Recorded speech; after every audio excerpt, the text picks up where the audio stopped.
Welcome back. They call me Uncle. Today I'm going to be talking about where did Uncle Creepy, Cousin Eerie, and Vampirella come from? And the answer to that is Warren Publishing. It actually started in the 50s, but where it got unique and where it drew me in as a collector was the 60s. Now, I didn't collect this stuff in the 60s. I'm not that old, but I'm close. I started collecting it in the 80s, and I managed to collect a vast majority of what Warren Publishing put out. Now, these were black and white horror anthology magazines. They were not comic books, they were magazines. They're magazine-sized, and their content was definitely focused on adults, not children. What James Warren, the publisher, did that drew me to the magazines was these magazines had painted covers. What drew me in was I was collecting anything that I could get my hands on that Frank Frazetta had done. Frank Frazetta did a number of Warren magazines, and I was collecting those, and it kind of led me to the rest. Now, a happy accident was my favorite comic book artist is Neal Adams. Well, Neal Adams also contributed art and stories to the Warren published magazines. So I had two of my all-time favorites in one place. They had painted covers, they were black and white, but he also hired a large number of artists from Spain. He went to a studio in Spain and hired some artists their style was so different from what we were used to seeing in American comic books. And as I started reading these and looking through them, I became a fan of a lot more artists. There's some artists who are still alive today and still putting out great art. I focused initially on Creepy, Eerie, and Vampirella. But the first one, Creepy, he started publishing that in 1964. And the number one sitting right there to my right has a Jack Davis cover, and that was their longest running series. So Creepy ran from 1964 to 1983 with 145 issues. Now there's actually an issue number 146, but that was not published by Warren. That was published by Harris.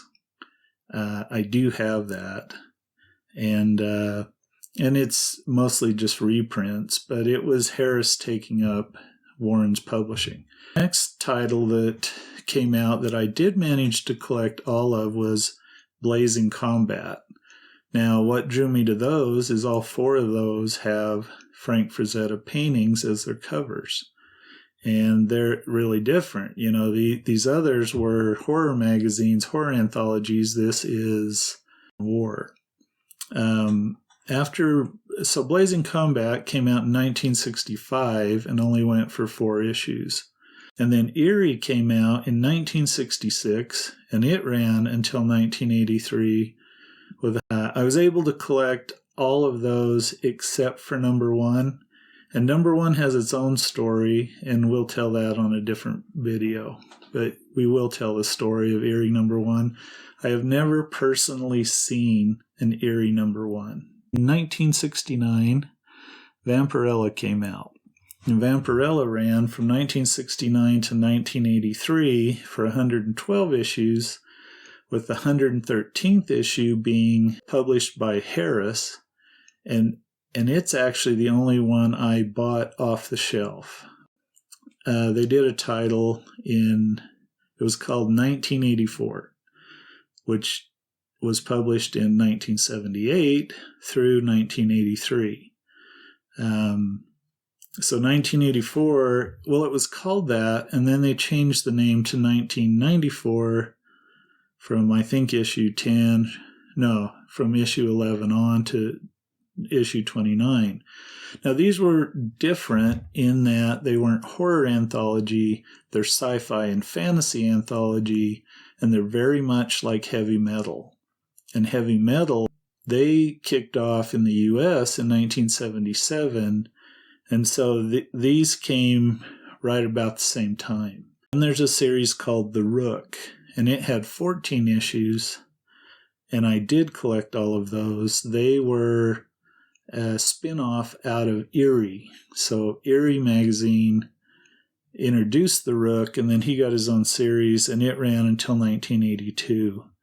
They also did some one-shots and some odds and ends, but most of those were reprints. I do have a few of those. Now, the way these horror anthologies worked is Uncle Creepy, Cousin Eerie, and Vampirella act as hosts.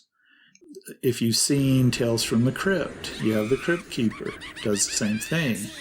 If you've ever read House of Mystery from DC or House of Secrets, those are hosted by Cain and Abel. And so this concept of having this horror host was used throughout these different publications. Now, the only one who was really kind of a breakout was Vampirella, because she was not only the host, she started having her own stories. In Vampirella #1, it tells her origin, and then through a lot of the magazine, she has stories, and Vampirella is still being published today. She is definitely the longest-running character from Warren that has really stayed in the pop culture eye. Like you see on our thumbnail, this is about Where. Where did these characters come from? But not only that, where can I get them? Now, I've been talking about these, and you're seeing them. I have collected a majority of everything that I've just talked about. So I'm going to show you the website now. It is go to excaliburstrategies.net, not .com, .net. I don't have the domain of .com. I have the .net one. So go there. And we've been talking about Warren, so I'm going to click on All Products. And down here at the bottom, it says Warren or Warrant. And we'll talk about Warrant in another video. Okay, so you click on that, and it's going to bring you to Creeps, which is Warrant, and that is very similar to Creepy. And so we're going to click on Creepy #1. And you can see here, it's roughly the condition I think that one's in, and a price. We've also been embedding some of our videos that hopefully you've watched. We put the Frankenstein in with it. But basically, you're going to be able to go to this site and buy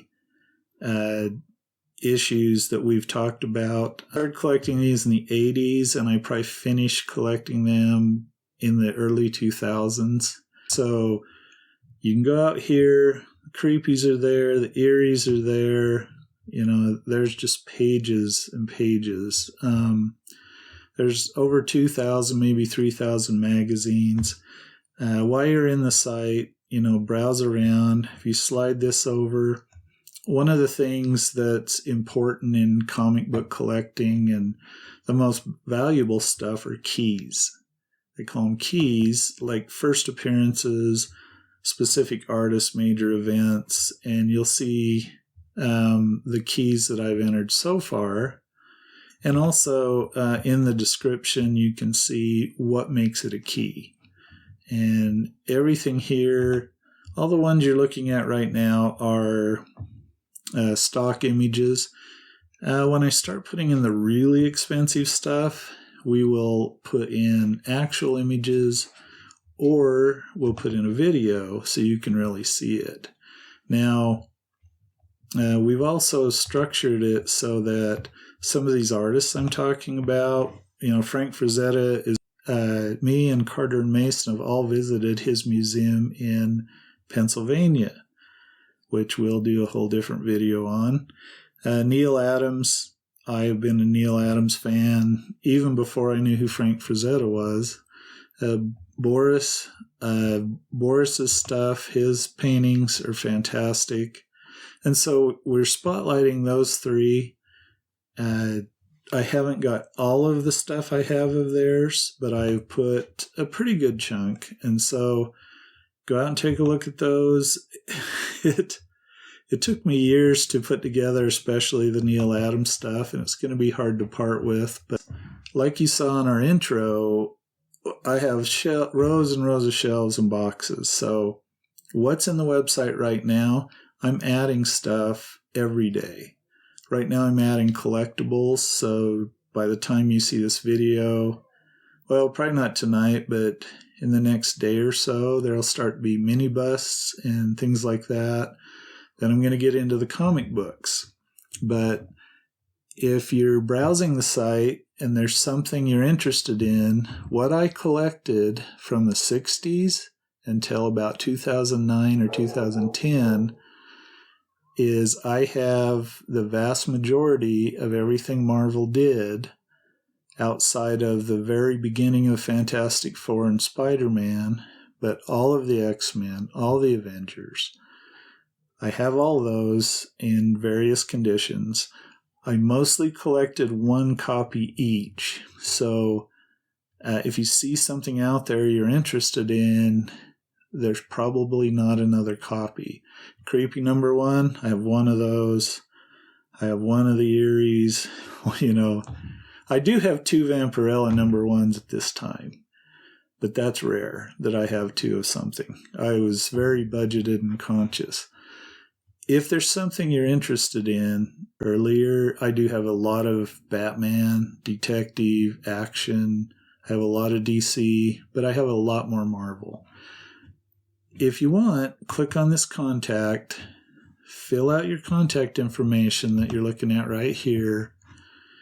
In the message, put your wish list. What are you looking for? And I will get back to you. Now, I will not sell your information.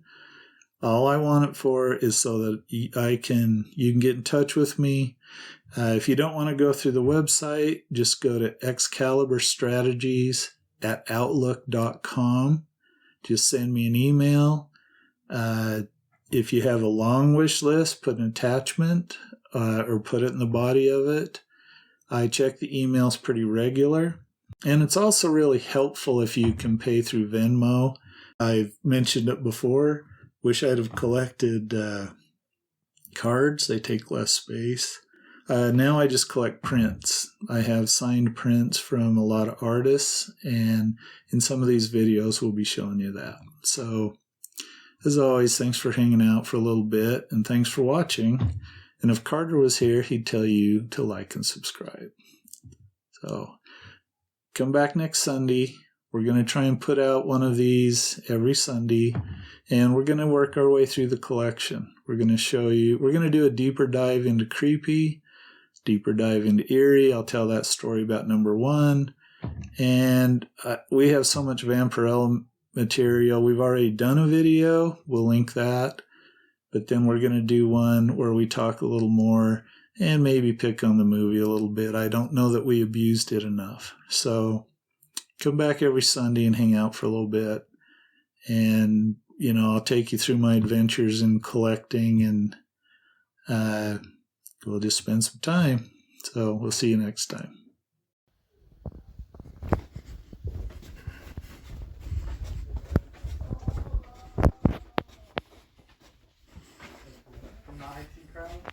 Oh, Matt Berry. yeah, I'm gonna Matt Berry it up. Go for it. How did you get down here? You get the hell out of here before I show you my stuff.